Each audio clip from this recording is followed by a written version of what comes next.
The world seemed bleak and colorless when I lost my beloved husband, Daniel. It was an accident, sudden, unexpected. My entire world shattered in an instant. Holding our 3-month-old baby girl, Ella, close to my chest, the weight of our loss bore down on me, nearly crushing my spirit. But as the days turned into nights and weeks, transitioned into months, the tiny being in my arms gave me a reason to keep moving. As Ella grew, we created our own little universe. Our bond strengthened with every smile, every laugh, and every cry. I would often find solace in watching her sleep, her tiny fingers curled into a fist, and her soft breathing reassuring me of life's delicate beauty. "Mama, why do I not have a dada like Lily from school?" Ella once asked, her innocent blue eyes searching my face for answers. Taking a deep breath, I responded, "Your dada loved you very much, sweetie. He's watching over us from the stars. Whenever you miss him, just look up at the night sky and he'll be there, shining brightly just for you." Ella pondered over my words for a moment, then wrapped her small arms around my neck. "It's okay, Mama. We have each other." Tears welled up in my eyes. Yes, my love, always. Our days were filled with simple pleasures. We had a routine. Morning walks in the park, reading stories under the old oak tree, making daisy chains, and laughing over ice creams that dripped down our hands.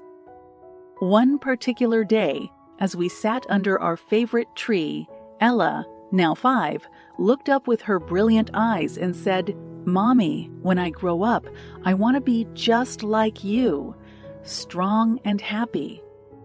I chuckled, pulling her into a hug. "And I hope, my darling, you'll always find joy and never face the storms I did." We were two halves of a whole, navigating life, understanding the depth of our love and cherishing the moments that came our way. Little did I know that the storm clouds were gathering on the horizon, ready to challenge the foundation we had built over the years. The years flew by, and Ella blossomed into a young woman of grace and beauty. It was on a bright summer afternoon when she came home with a radiance I hadn't seen in a while. The house echoed with her excitement, and I could hear her humming a tune as she hurriedly climbed the stairs. "Mom!" she called out, entering the kitchen where I was preparing dinner. "I have something to tell you." I looked up from the vegetables I was chopping, and the sparkle in her eyes piqued my interest. "All right, spill it," I said with a smile, wiping my hands on a towel. Ella took a deep breath, her cheeks a rosy hue. "I met someone, Mom." Her declaration filled the room, and for a brief moment, a flurry of emotions coursed through me. My little girl, who once held my hand and spoke of stars, was now sharing tales of her heart. I couldn't help but feel a mix of joy, nostalgia, and the ever-present protective instinct. "That's wonderful, darling," I replied, trying to gauge her feelings. "Tell me about him." "He's different," Ella started, choosing her words carefully. "He's passionate, ambitious, and sees the world so differently. I think I really like him." I nodded, listening intently. "How did you two meet?" "At the library," she said, a fond smile forming. "He was reading poetry, and we just started talking. One thing led to another, and before we knew it, hours had passed. We chatted late into the evening about James, with Ella sharing snippets of their conversations and moments they'd spent together. However, a small voice in my head urged caution. Love, as beautiful as it is, can also be blinding. A few weeks later, Ella arranged for us to meet James. The day arrived with a mixture of anticipation and nervousness. I wanted so much for Ella's choice to be right for her. As the doorbell rang, Ella hurriedly answered, and in walked James. Tall, with a sharply chiseled face, his presence dominated the room. Yet there was something in his demeanor, an air of arrogance, perhaps, that set me on edge. "James, this is my mom," Ella introduced, her hand tucked into his. "Mom, meet James." "Pleasure to meet you, James," I said, extending my hand. He looked at it briefly before shaking it, his grip firm, almost too firm. The evening was filled with polite conversations, with James speaking at length about his achievements and plans. However, his occasional curt replies and the way he often interrupted Ella left a sour taste in my mouth. Later that night, as I was tidying up, Ella came into the kitchen. "So, what do you think?" I hesitated, choosing my words carefully. He seems determined. But remember, love is also about respect, understanding, and kindness. She nodded, her expression thoughtful. "I know, Mom. Give it time." I hugged her close, hoping that my instincts were wrong, and that this new chapter in Ella's life would be filled with happiness. Months turned into a whirlwind of dates, outings, and late-night phone calls for Ella and James. The intensity of their relationship was palpable, and I watched from the sidelines, hoping for the best while still harboring reservations. One crisp autumn evening, Ella entered our home with a glow that seemed to light up the entire room. A delicate, gleaming diamond adorned her left ring finger. She barely had her coat off before she was rushing into the living room, her excitement impossible to contain. "Mom!" she beamed, extending her hand for me to see the ring. I was momentarily taken aback, my emotions a mix of happiness for Ella and the nagging worry that had never quite gone away. But seeing the joy in Ella's eyes, I swallowed my concerns and enveloped her in a tight embrace. "That's wonderful news, sweetheart," I whispered, pulling back to look at her. "How did he ask?" Ella's eyes took on a dreamy quality. It was at the park, our special spot. He'd set up a surprise picnic with candles, and when I arrived, he was reciting a poem he'd written for me. Then, in the soft glow of the evening, he got down on one knee. It sounded romantic, and a part of me wanted to get swept up in the fairy tale she painted. He truly went all out. "I'm happy for you, dear." Over the next few weeks, our home was abuzz with wedding plans. Invitations, dresses, venues. Everything seemed like a blur. Ella was on cloud 9, and her happiness was infectious. However, the few times I interacted with James during these preparations, I couldn't shake off the unease his demeanor caused. One afternoon, as I was sifting through invitation designs, James and Ella had a disagreement over the guest list. His voice was raised, his tone sharp. "Why do you need to invite all these people? Most of them are your mother's friends, not ours," James argued. Ella, trying to keep the peace, replied, "James, it's our wedding. Both our families and friends should be there. And yes, some of Mom's close friends watched me grow up. They're like family." He scoffed, "Seems like she's running the show." Hearing this, I intervened. "James, this is a special day for both of you. It's important to make decisions together." His gaze locked onto mine, cold and unyielding. "Of course, Chloe. But it's our wedding, not yours." Ella stepped in, trying to defuse the situation. "Let's take a break, both of you. We can revisit this later." I gave a small nod, retreating to my room. The confrontation had solidified my fears, but every time I tried to voice my concerns, Ella brushed them aside, attributing them to wedding stress. The day of the engagement party arrived. Friends and family gathered, showering the couple with love and blessings. Yet, through the merriment, I couldn't help but sense the undercurrents of tension. That night, as the last guest left and Ella and I sat, exhausted, on the couch, she leaned into me. "Mom, I know you have your doubts, but I love him." I sighed, brushing a strand of hair off her face. "I just want you to be happy and treated with the love and respect you deserve." She smiled softly. "I know, Mom. I promise everything will be perfect." Little did we know, the road ahead would be anything but. After the wedding, a veil of silence seemed to descend upon our once close-knit relationship.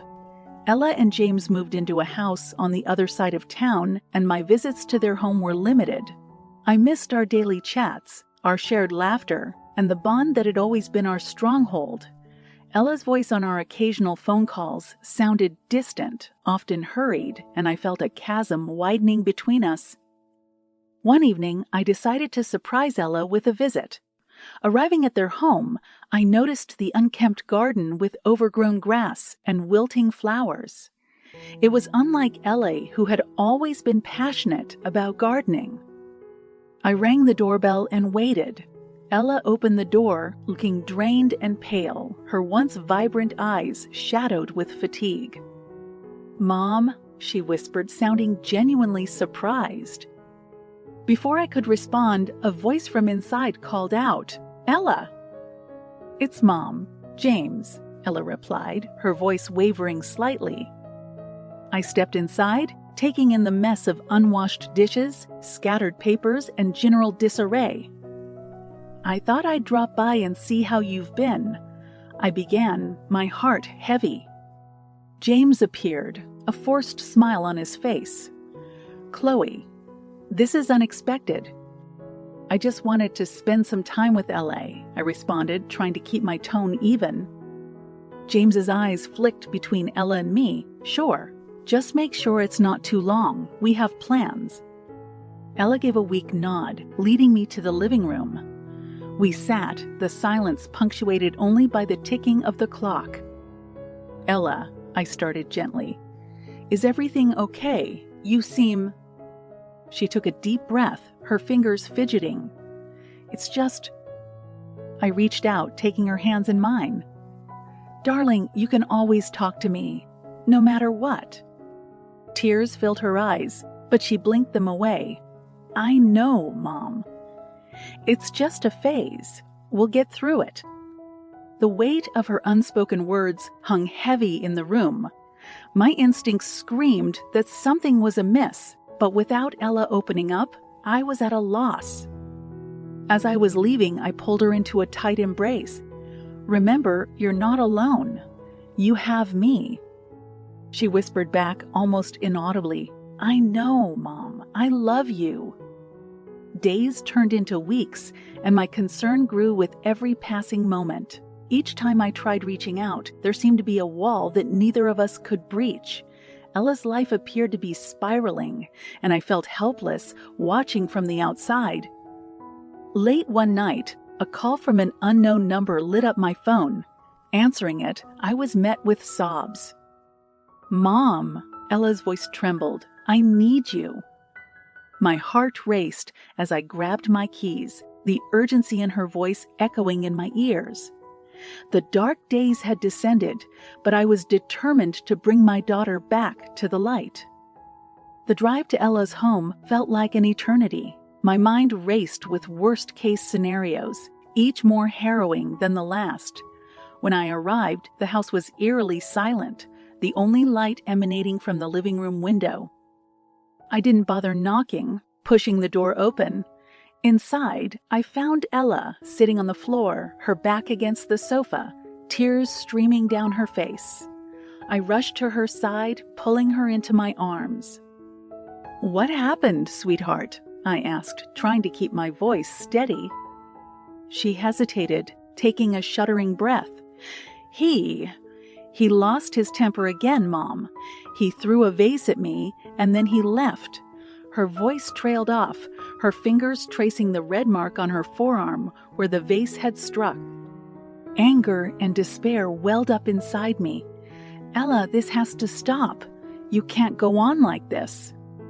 She looked up, her eyes filled with a mixture of shame and defeat. "I thought he'd change, Mom. I thought our love would be enough. But every time he gets angry, it just gets worse." I cupped her face, making her look at me. "You deserve so much better than this, Ella. No one should ever make you feel afraid or less than." She nodded, burying her face in my shoulder. "I know, Mom. But I'm scared. What if he comes after me? We'll deal with it, I said, determination flooding me. But right now, you're coming home with me. We packed a few essentials, and just as we were about to leave, James's car pulled into the driveway. Panic flashed in Ella's eyes. Mom, we need to go. Now. I took her hand, leading her towards the back door, but before we could make our exit, James stormed in. Where do you think you're going, Ella? He spat, his eyes dark with rage. She's coming with me, I interjected, placing myself protectively between him and Ella. He laughed coldly. And what do you think you can do, Chloe? Before I could respond, the sound of sirens echoed in the distance, growing louder. James's face drained of color. What have you done? Ella, with newfound courage, replied, I called the police. James, I won't let you hurt me anymore. Moments later, police officers entered the house, arresting James. As they led him away, handcuffed, I held Ella close. We watched in silence, knowing that the road ahead would be challenging. But with the first step taken, there was hope. That night, back at my home, we sat together, sipping on hot cocoa, a small semblance of the old times. Thank you, Mom, Ella whispered. I squeezed her hand. Always, my love. Always. The decision to stand up against James, to bring him to justice, was only the beginning. But as a mother, there was nothing I wouldn't do to protect my child. The weeks following James's arrest were a tumultuous blend of court hearings, counseling sessions, and quiet moments where Ella and I attempted to rebuild the fragments of our shattered lives. With every passing day, the weight of what she had endured became evident, but so too did her indomitable spirit. One evening, as we sat on the porch, watching the sun dip below the horizon, Ella spoke up, her voice contemplative.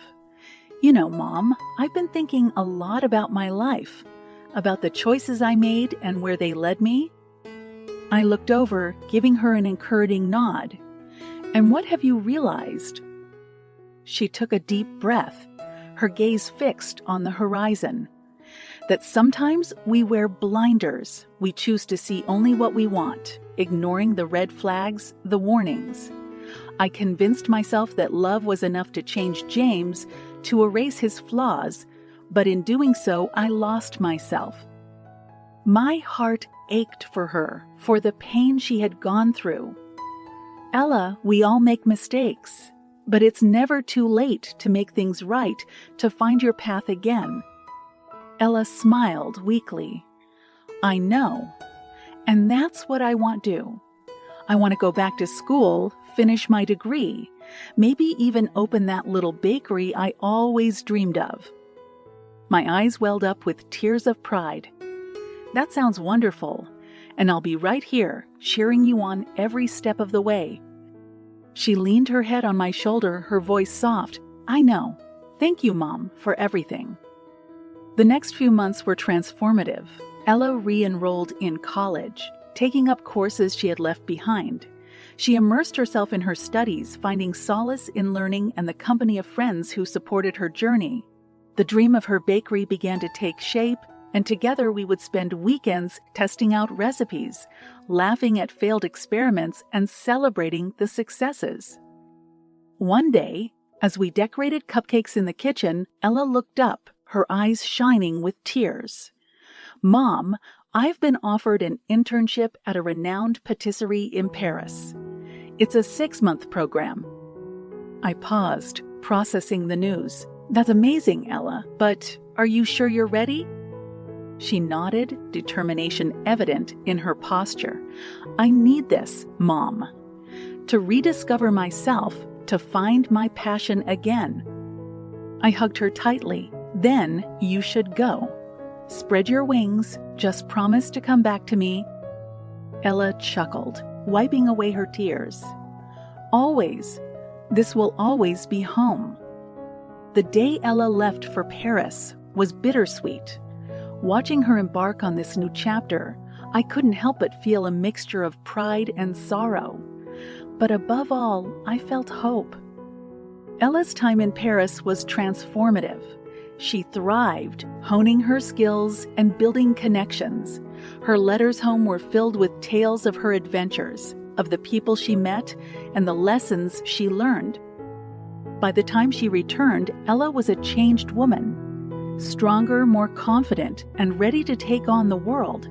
She opened her bakery, which quickly gained popularity. But more than the success, it was the joy she radiated that marked the real turning point. Life has a way of testing us, of pushing us to our limits. But as Ella's journey showed, with love, resilience, and the unwavering support of family, it's possible to emerge from the darkest